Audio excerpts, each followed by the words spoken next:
नमस्कार. मी आज आहे लंडनच्या या ठिकाणी की ज्या ठिकाणी आज 4.5 एकर मध्ये हिंदू संस्कृती जोपासण्यासाठी आज स्वामीनारायण मंदिर इथं उभं राहिलेलं आहे.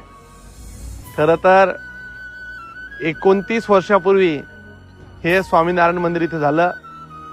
आज या मंदिराचं आपण सगळेजण जर बघत असू तर अगदी भारताबाहेरचं सगळ्यात मोठं हिंदू मंदिर म्हणजे हे लंडनचं स्वामीनारायण मंदिर आहे. इथल्या प्रशासनाशी शासनाशी सर्व परवानग्या घेऊन हे मंदिर एवढं मोठं दिमागात उभं राहिलंय. मी सगळ्या या मंदिराची सगळी माहिती घेतली, सगळ्या मंदिराची पाहणी केली. मन खरंच भरून आलं.